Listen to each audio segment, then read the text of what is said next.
Thank you, Michelle, for this opportunity to speak at your conference. My name is Rosa Touch, and I am the Active Citizens Project Officer at Multicultural Disability Advocacy Association. I would first like to begin by acknowledging the lands I am on. The traditional custodians of the land is the Cabral clan of the Darug Nation. It is also acknowledged that the land was accessed by peoples of the Tarawal and Gundungurra nations, and pay my respects to those past, present, and emerging. MDA stands for Multicultural Disability Advocacy Association. MDA is the peak body for all people in New South Wales with disability and their carers, families, with a particular focus on those from a culturally and linguistically diverse, non-English speaking background with disability. MDA's vision is a community where everyone, regardless of background or disability, feels welcome, included, and supported. MDA's values are with rights. Everybody is treated with respect and dignity, inclusion, to be accepted for who they are, cooperating and participating in the community, with equality and equity, self-determination, supporting people with disability, their families and carers to control their own lives, and person-centered practice, putting the interests of the people we support at the center of everything we do. MDA is a non-government organisation funded mainly by the Commonwealth Department of Social Services and the New South Wales Government of Department of Community and Justice. It is run by a governance committee whose members are from different cultural backgrounds and they're with or without disability. Staff are also from cultural backgrounds and may have disability. MDA services include individual advocacy, systemic advocacy, industry development, NDIS appeals review and support services, advocacy for the Royal Commission, training, research, and consultancy support. Individual advocacy. To advocate means to promote, protect, and secure the rights of another person. Our advocates support people to speak up for their rights when they have a problem. This includes problems with housing, immigration, school, work, disability services, or the police. In 2020 and 2021, MDA advocates responded to over 1,481 inquiries and assisted 682 people with all types of disability. The main issues were with NDIS, accommodation, entitlement subsidies, legal and discrimination and rights. Our systemic advocacy work involves working toward positive change in policies and procedures, practices and service delivery in government and non-government agencies. We lobby to make the system better for people from a culturally and linguistically diverse background with disability, their families, and carers. For industry development, it is to enhance the cultural competency of workers, agencies, and communities to respond to the needs of a culturally diverse community. We assist human services to provide better services for people from culturally and linguistically diverse backgrounds with disability. MDA also has services related to the NDIS appeals and reviews, and a capacity building activities.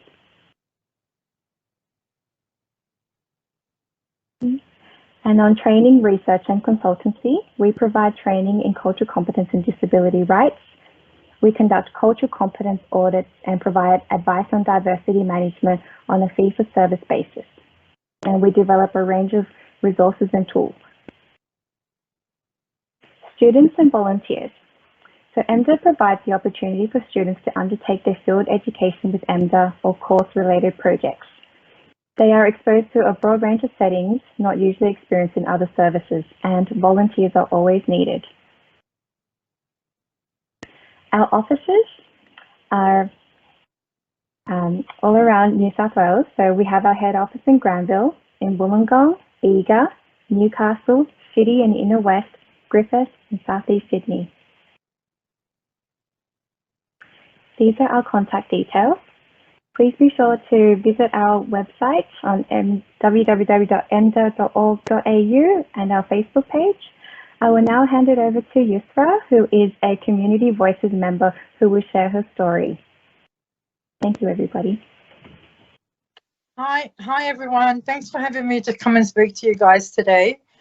I just want to talk about my experiences being a disabled person in Australia and how that's affected my life in good and bad ways. But first of all, I just want to say I'm here because I'm involved with a project called Community Voices, which is run by Multicultural Disability Advocacy Association. It's also known as MDAA.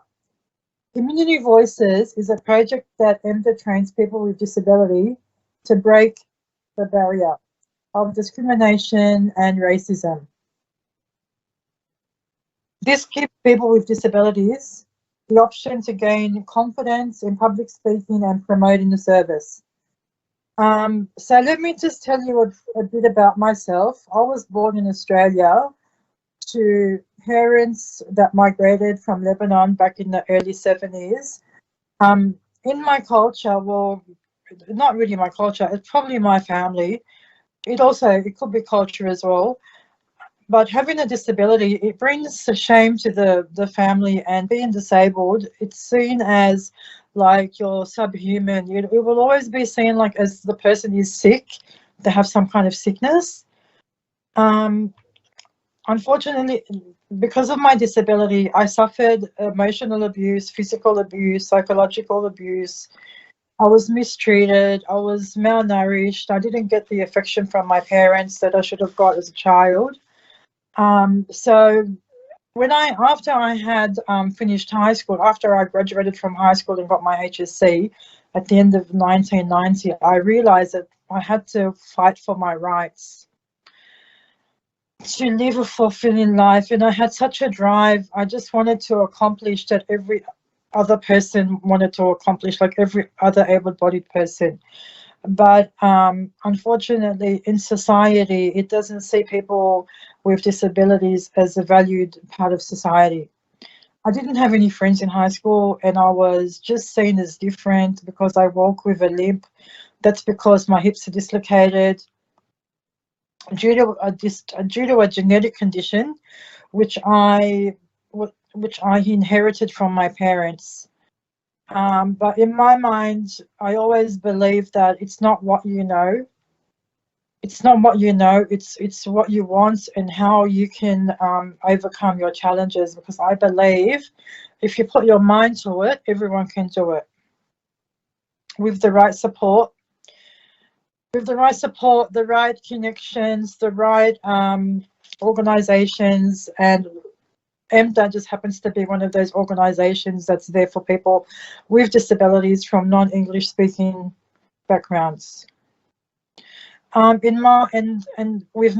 myself, within me, I never accepted the word no. So if someone told me no, I can't do this and I can't do that, it just made me more persistent to want to do what I wanted to do. So after I completed high school, I enrolled in TAFE. I got my certificate in office administration. I got my driver's license. Because I was financially abused. See, my mother was taking my pension and was not giving me any money from my pension. So I went to the CES back in those days. I applied for a position as an administration receptionist person in an organisation. And as my father was driving me to the job interview, he said to me, "Oh, don't waste your time. They're not going to give you the job. You're not going to get it." And in my mind, I'm thinking, yeah, we'll see about that. So I was really determined to have my independence. 2 days later, I got a call saying that I was successful for the job, and I got the job. And in my mind, I said to my parents, haha, sucked in, I got it. I mean, you didn't believe in me, but I believed in myself. Even though I was working and I had independence, I still wasn't happy. There was something missing. I didn't have any friends of my own age. This is when I went to MDAA, and MDAA introduced me to a group it was a social group for people with disabilities. So I was happy to join MDAA. This was back in 1998. This is where I met my husband, also another person with a disability. My husband had cerebral palsy, and he was the most attractive man I had ever come across in my life. So him and I, we got married, and we had 3 children, 3 healthy, beautiful boys. And another thing, the medical profession believes that people with disabilities shouldn't have children because they're going to be a burden on society. They think that people with disabilities are going to produce babies with disabilities, and fortunately, this is not the case. I have 3 boys. They are gorgeous. They are attractive. They are athletic. One's doing his HSC. One's in year 10. One's going to be a volleyball star, and my youngest is in year 6. So I've got 2 kids graduating from school this year. So I was fortunate to have met a very nice man with a disability.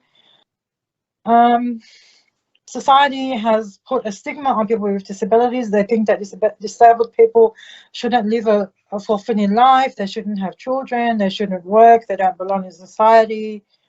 The message I want to convey is that people with disabilities have dreams and goals just like everybody else in areas as education, employment, love, family, career, etc. And we need to be empowered. We need to be supported. We need to be nurtured. And we need to be accepted and not discriminated against because we were born with a disability. And another thing that we also face is racism. But fortunately, I mean, I even studied disability studies in TAFE. I got my associate diploma in community services because I wanted to work in the disability field to help people. And my biggest passion is I want to be a social worker. So I got into University of Western Sydney to study my Bachelor in Social Work. So thank you very much for taking the time to listen to me today.